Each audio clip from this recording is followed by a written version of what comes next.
What's up, everybody? So, I think I speak for everyone when I say that everybody right now does not have a damn clue what is going on.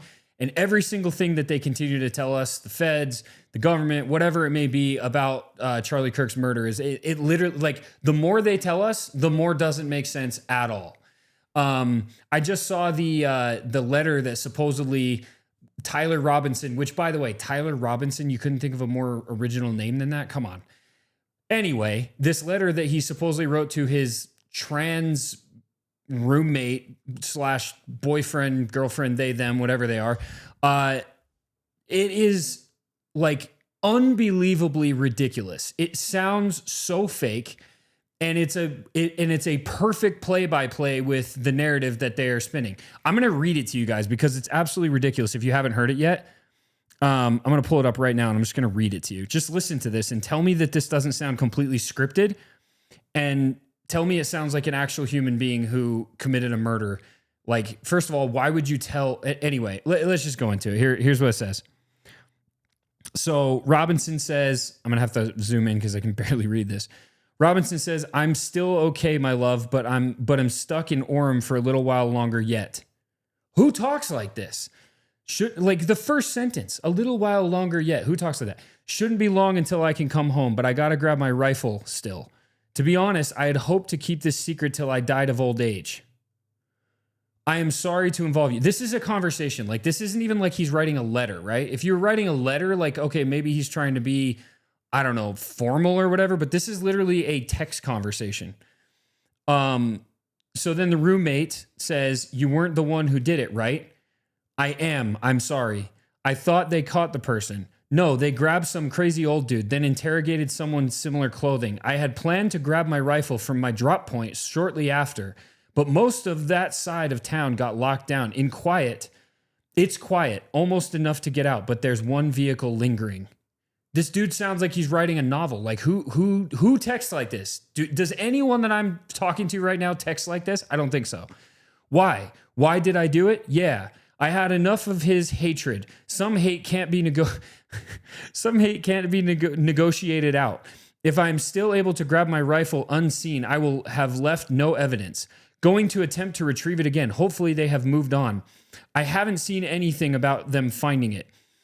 How long have you been planning this? A bit over a week, I believe. I can get close to it, but there is a squad car parked right by it. I think they already swept the spot, but I don't want to chance it. I'm wishing I had circled back and grabbed it as soon as I got to my vehicle. Okay, this is another part right here that I called out. Like, if you're in the military, you say the word vehicle.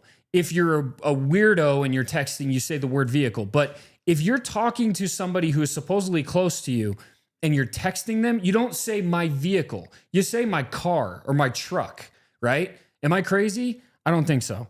Let's see. It goes on. I'm worried what my old man would do if I didn't bring back Grandpa's rifle. If it had serial number, but it wouldn't trace to me.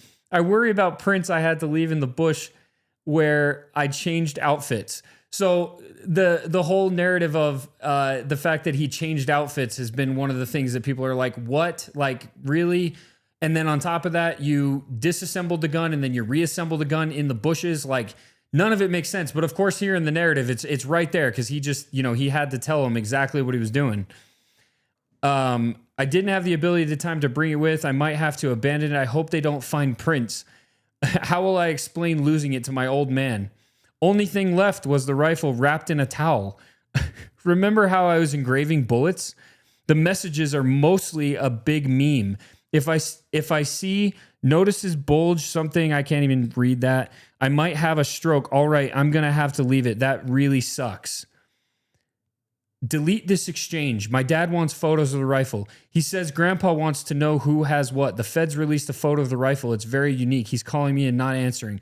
Anyway, I'm going to turn myself in willingly. One of my neighbors is here for the deputy for the sheriff. You are all I worry about, love. I'm much more worried about you. Don't talk to the media, please. Don't talk to any.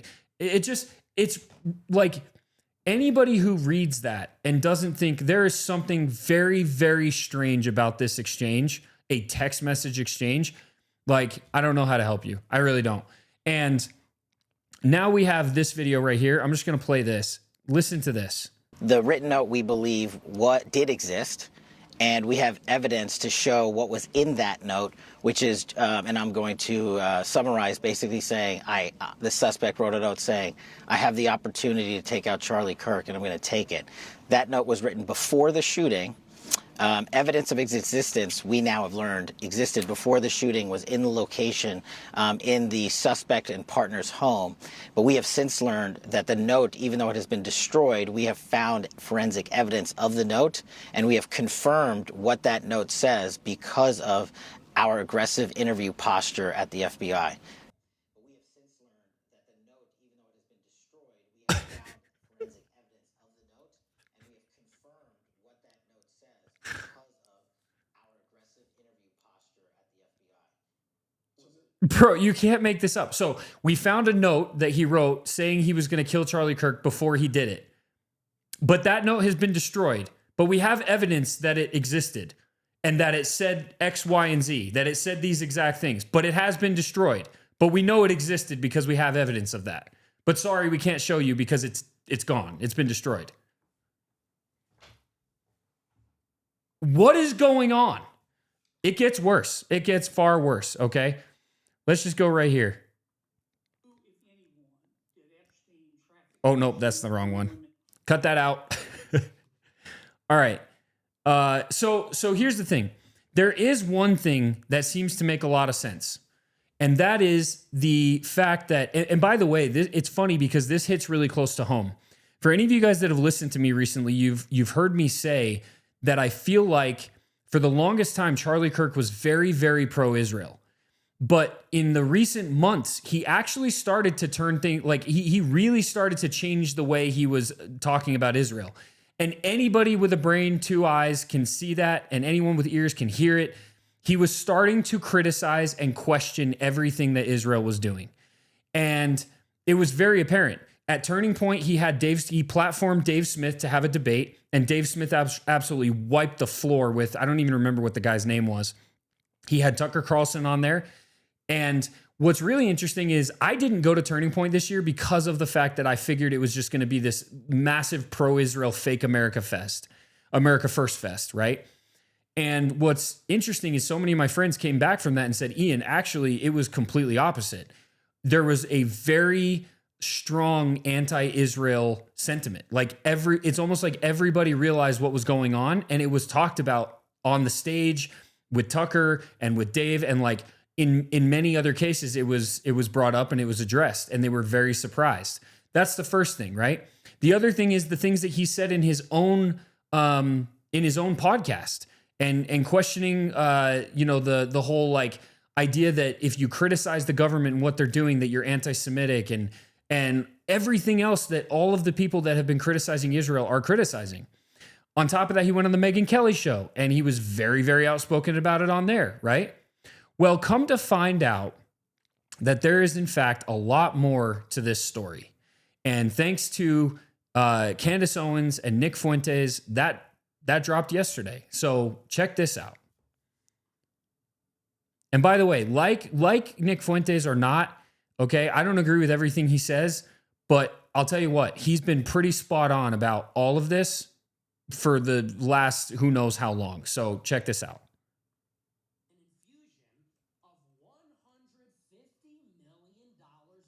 Whoop, sorry, one sec.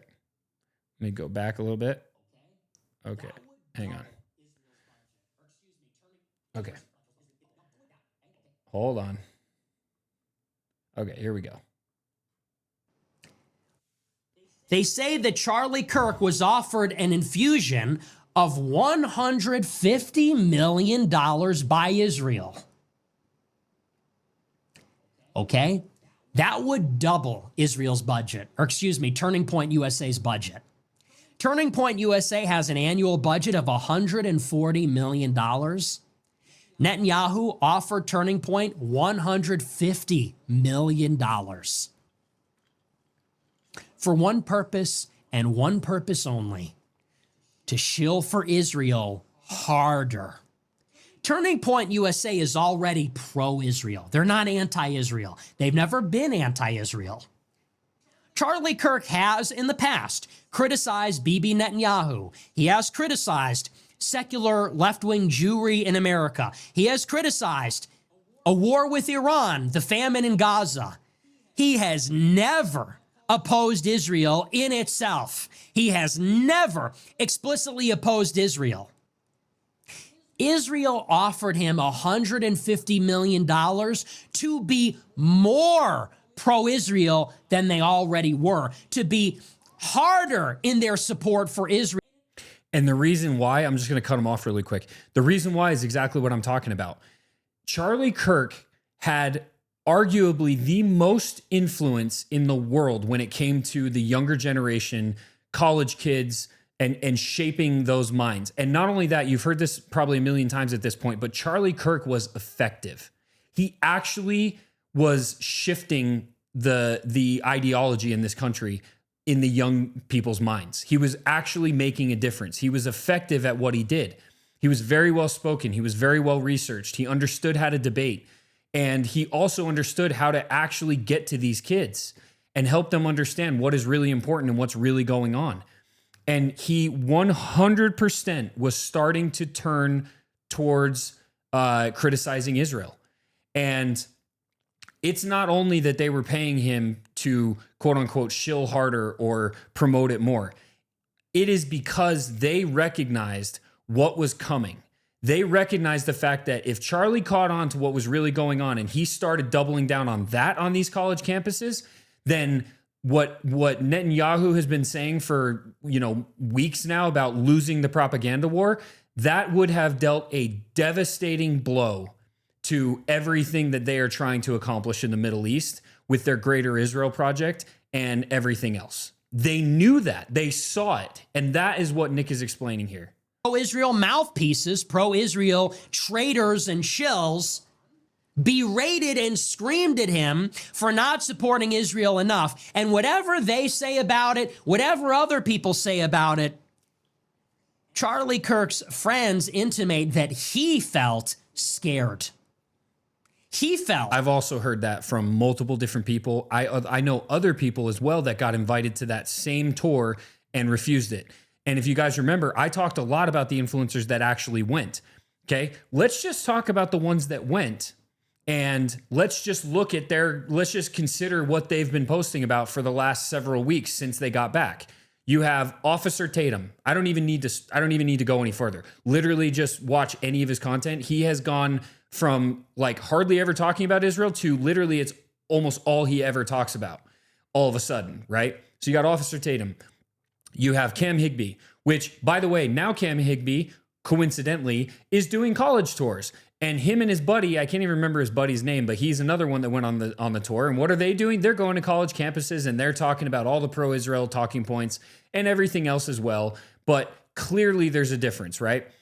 He's also been very, very pro-Israel and debating people. He won't debate me. He said he would, but he still hasn't. So anyway, Cam, still waiting for you there, Captain No Shoulders. But anyway, you have Xavier, which I don't even need to talk about Xavier either. Go look at any of his content, right? You have Emily Saves America. All these people that went on this tour have been so outspoken and pro-Israel since they got back, which I'll say this. I think some of them understand that they're being used for propaganda. I think some of them are just stupid. I think some of them are just so dumb that they don't realize they're being used. And everybody that says, well, you always talk about these people being bought off by Israel. You don't have to be bought off by money, okay? Money is not all these people use to leverage these influencers and these people that have massive platforms, okay? It's not just about money. These people like Xavier and Emily and Cam, they care more about status and recognition and party invites and just the hands that they're able to shake and the ability to get to a point where they're able to be the news anchor or whatever. They care more about that than money right now, by far.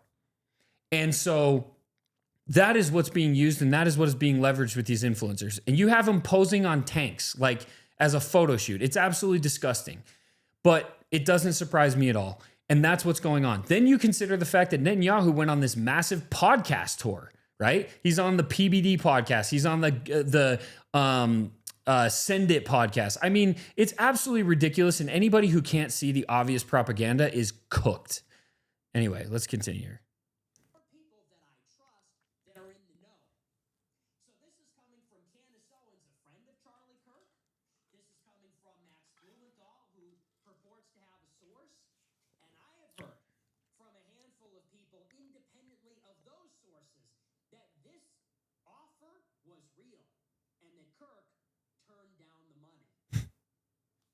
After Charlie Kirk turned down the money, Netanyahu asked if he would come visit Jerusalem and give him the re-education tour.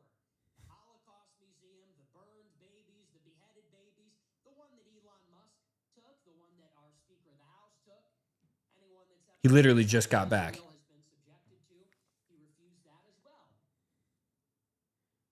They offered to bribe him. They tried to re-educate him. He refused both offers. That's one. Two, they say Bill Ackman, the Jewish pro-Israel billionaire, hosted this event at his house in the Hamptons where they staged an intervention. And he, along with other pro-Israel mouthpieces, pro-Israel traitors and shills, berated and screamed at him for not supporting Israel enough. And whatever they say about it, whatever other people say about it, Charlie Kirk's friends intimate that he felt scared. He felt as though he was being intimidated and blackmailed potentially. Well, he's dead now. So he can't tell us what really went down. All we know is what the people who berated him allegedly felt about it. But we don't know his perspective. Okay, so that's Nick. So now let's watch really quick this take from Candace Owens. This is what Candace Owens said. Bibi Netanyahu and that phone call, what took place was a couple of weeks ago before Charlie lost his life. Charlie was in the Hamptons. He had essentially what was staged, an intervention was staged. And by the way, for those of you that don't know, Candace is not just like a nobody in this situation. Candace was one of Charlie's best friends. They were extremely close. Because Charlie's thoughts, Charlie's rational thoughts about Israel were a no-no. This is not the route that you should be going on. And Charlie was surrounded by his friends, his quote unquote friends. Bill Ackman was very upset and threats were made. He was asked to dispute this narrative. Max Blumenthal went out to him today, and Bill Ackman came back and said, I have receipts I can show you. And he did not provide the receipts. Of course not. It was at this time that Bibi Netanyahu was called and Charlie was invited to Israel. This was an under duress situation, I would say. And I know that Charlie was offered a ton of money in this moment. Turning Point, I guess, if it needed to go to a higher level, would have gone to an even higher level than it already was at. And I know for a fact that Charlie denied that funding, that Charlie denied, and what Bibi didn't include there, he declined to go to Israel for, I would describe this as like, re-education camp. We've seen it. You made an uh-oh, but we can help you. Another person that was there, and I am not surprised this person was there if you've been listening to my show, Seth Dillon. I said, any comment on this one, Seth? He didn't answer last night. This morning I said, need a comment ASAP, please. He didn't answer.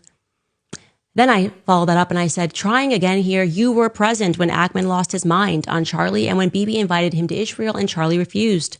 Text messages immediately following this meeting are circulating. I find Ackman's statement, as though the meeting was somehow cordial, to be incredibly disturbing. Are you at all disturbed by that tweet? Do you feel, as I do, that this tweet significantly betrays the defined purpose and mood of his, and I presume your, final meeting with Charlie Kirk, ? He was unable to speak to me, but he did place some frantic calls to Turning Point USA. Yeah. You see, I went out to Seth, but I also went out to two other people who were at this meeting, and nobody is willing to go on record they're all messaging each other, trying to figure out a coordinated response to say that, no, this was all quite cordial, but no one wants to go on record and describe it as cordial because they know someone's leaking, because someone's got a guilty conscience about what happened at the Hamptons. So, like, this is insane. I mean, it's absolutely insane. And all of these things that are starting to come out just confirm everything that so many of us have believed, which is there is absolutely 100% a obvious push in propaganda when it comes to Israel and their influence in the United States of America. There's just no question about it. I mean, it's undeniable at this point. And anybody that says it's not is either shilling for Israel or they're just blind. You have, just the simple fact of how easy it is for our Congress people to pass bills when it comes to Israel and pro-Israel bills and legislation. Like, they fight over everything else and most of the time need a tiebreaker. But for Israel, they can pass, I think it was like 7 different pieces of legislation they passed in like 1 week with absolutely complete bipartisan support. You have to be an absolute moron to not see that and say, that is a lot of power and influence that this tiny little country, the size of New Jersey that they always like to say, has over the United States of America. And then this whole idea that everything that everyone else is saying is a lie about what Israel's doing. They literally just bombed like 7 countries in less than a week and a half, including Doha, Qatar, where the Al Udeid air base is. The biggest military base for the United States of America in the Middle East is there. KAOC, CENTCOM, Forward CENTCOM, like it's absolutely insane to me how this continues to happen, and we are just supposed to turn a blind eye to it. And there are people that literally just kind of like let it go. The amount of times that Bibi Netanyahu has addressed our country more than any other leader in the world, the fact that he and the Jerusalem Post were the ones who posted who actually reported on Charlie Kirk's death first. That's a guaranteed fact. You can look it up right now. They were the first ones to report Charlie Kirk's death. Is that not a little weird? Like, why is this country so involved in our politics and so concerned with everything happening here? Why? Well, because they're our greatest ally. Yeah, well, their greatest ally is over there causing a whole lot of ruckus like they always have and pulling us into it. And we're paying for it. By the way, they just bombed Gaza City. Yeah. So, it's really hard for me to see this any other way. Okay. And I will tell you this from a personal standpoint. We'll end here because I have a podcast tomorrow that we're going to dive a lot deeper into this, and it will be awesome. But just a small addition to this. I live in Idaho, and I know a lot of people who live in Utah, specifically police officers, specifically, and I can't really say who else, but people who were very, very, very closely involved with this assassination. As a matter of fact, I had a play-by-play all day long and knew things before everybody else. I knew what the rifle was long before anybody else. I knew the possible suspects long before anybody else. I knew whether or not they were getting close to these suspects or not. I was literally getting a play-by-play all day long. And what's so interesting to me is the person that was giving me this play-by-play is not a conspiracy theorist. As a matter of fact, they are the kind of people that would like challenge you on conspiracies, okay? But this person to this day is still saying that of all the years in the force, this is the strangest and most ridiculous thing they've ever dealt with. It doesn't make any sense, and they're not alone. Most of the officers in that area have no clue what's going on, and none of it makes sense to them. And it seems like everything just went cold that night after the assassination. And all of a sudden now there was an official narrative that none of them were privy to. And I get it. Sometimes the agencies don't, communicate with local PD or state PD or whatever. But what's even more interesting is that all of the things that led up to that, all of the potential suspects and all these other things, none of that matches the official narrative. And now you have things that are coming out where they literally already cleaned out and they're rebuilding. They didn't just clean up the crime scene. They're rebuilding everything on the crime scene. What's that all about? You have people that are being stopped in schools that are giving testimony of what happened, and then other people walking up and stopping them from saying anything to the news or reporting anything to the media. Why? What happened to that camera that was behind Charlie? No one knows. All of these things really don't add up. And I'll just say this to end. Now we'll play this clip. Just listen. Who, if anyone, did Epstein traffic these young women to besides himself? Himself. There is no credible information. None. If there were, I would bring the case yesterday that he trafficked to other individuals. And the information we have, again, is limited. So the answer is no one? For the information that we have. In the file. So they're talking about the Epstein files, of course. The hoax, the Democrat hoax, that all of a sudden, then it's not a Democrat hoax. And now, so first we have the files, we're going through them, we got to be careful about it. Then it's a hoax. Then we do have more files. Then they release files that are even more redacted than the others.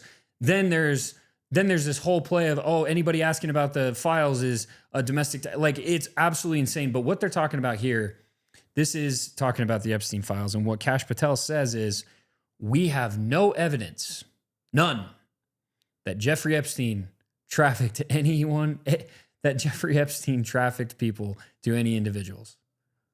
So apparently this whole operation was just the kids and the women were just trafficked to no one. Apparently that's what's going on. And Ghislaine Maxwell is just in jail for nothing. But what's really, really interesting is he says the files that we have. And when you think about that for a minute, the files that we have. Okay, so let's just assume that he's telling the truth. That means the files that do prove the truth about the situation are being held by someone else. I wonder who that would be. I wonder who would have those files. And if they did, I wonder if that would create leverage that they need to be able to do a whole lot of things that they want to do, even though the international community and pretty much everybody else agrees that it's wrong. But hey, I'm just a conspiracy theorist, guys. Thanks for tuning in. We'll see you tomorrow.